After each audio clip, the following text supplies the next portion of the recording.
दूध जलेबी खाएंगे, खंडवा में बस जाएंगे। ये सिर्फ एक संवाद नहीं बल्कि अपने शहर के लिए महान गायक और अभिनेता किशोर कुमार के प्रेम की पहचान है। लेकिन अब उसी खंडवा में एक ऐसी बहस छिड़ गई है जिसने किशोरदा के लाखों प्रशंसकों को भावुक कर दिया है। किशोर प्रेमियों को डर है कि कहीं आधुनिकीकरण की चमक में उनकी यादें धुंधली ना पड़ जाए। देखिए हमारी स्पेशल रिपोर्ट। खंडवा एक ऐसा शहर जिसकी पहचान सिर्फ नक्शे पर दर्ज एक जिले की नहीं बल्कि उस मिट्टी की है जिसने हिंदुस्तान को किशोर कुमार जैसा अनमोल कलाकार दिया। यहीं की गलियों में बचपन बीता, यहीं के सपने मुंबई तक पहुंचे और यहीं लौट आने की कसर किशोरदा जिंदगी भर अपने दिल में लिए रहे।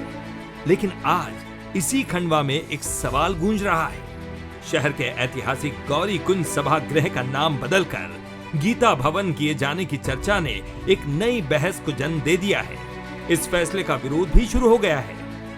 किशोरदा का एक सपना था कि उनके माता पिता के नाम पर एक ऐसा ऑडिटोरियम बनाया जाए जहां पर यहाँ के लोकल के कलाकारों को, स्थानीय कलाकारों को एक मंच मिले। इसको लेकर के किशोरदा ने खंडवा में एक कार्यक्रम भी किया था। उस कार्यक्रम से जमा पैसे से ये गौरी कुंज का नींव डाली गई थी और किशोरदा के सपने को साकार करने के लिए किशोरदा के जाने के बाद उनके बड़े भाई अशोक कुमार गांगुली के कर कमलों द्वारा यहाँ पर शिलान्यास किया गया था। किशोर कुमार ने खंडवा में एक ऐसे सांस्कृतिक केंद्र की कल्पना की थी जहां कला, संगीत और साहित्य को मंच मिल सके। गौरी कुंज उसी सोच और सपने का प्रतीक माना गया। ये नाम भी उनके परिवार और उनकी माताजी गौरी देवी और पिता कुंजीलाल की स्मृतियों से जुड़ा रहा। इसीलिए शहर के लोगों के लिए इसका महत्व केवल एक भवन से कहीं अधिक है। जो सांस्कृतिक विभाग है उसके माध्यम से प्रत्येक जिले के लिए एक राशि आवंटित हुई है गीता भवन बनाने के लिए, जिसके माध्यम से विद्यार्थियों की शिक्षा और सांस्कृतिक गतिविधियों के लिए वो गीता भवन बनने हैं।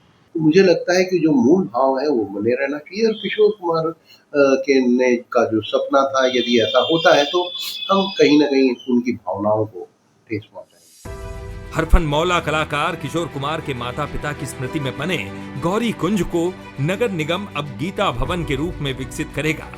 करीब 2 करोड़ रुपए की लागत से गौरी कुंज का जीर्णोद्धार किया जाएगा।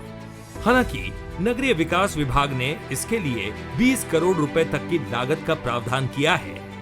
उसकी जो वॉल्स हैं, एकॉस्टिक वॉल, उनके पैनल्स चेंज होना है, ऑडियो वीडियो सिस्टम्स वहाँ के चेंज होना है, फायर सिस्टम लगना है, वहाँ पे कुछ सिविल वर्क है। इस तरह से सारे काम जो वहाँ पे होंगे, इसकी कॉस्ट लगभग 2 करोड़ रुपए है। 2 करोड़ की लागत से वहाँ का जीर्णोद्धार हो रहा है।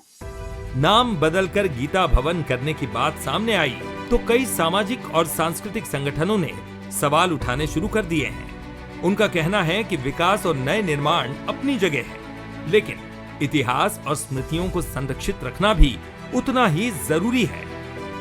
अभी चर्चा में आया कि उसका नाम बदलने वाला है, लेकिन जब हमने महापौर जी और नगर निगम प्रशासन से चर्चा करी तो ऐसा कुछ नाम बदलने का ऐसा किसी प्रकार की उसमें कार्रवाई नजर नहीं आई। क्योंकि 2 करोड़ रुपया कुछ बजट में आया है तो उसके जीर्णोद्धार भी करना काफी समय से काफी वहाँ पर काम होना बाकी है। किशोरदा का सपना था कि उनकी याद में, उनके माता पिता की याद में यहाँ पर एक स्थानीय कलाकारों को मंच दिया जाए, इसलिए इस ऑडिटोरियम का निर्माण कराया गया था। और अब वो नाम बदलने से किशोर प्रेमी नाराज हैं।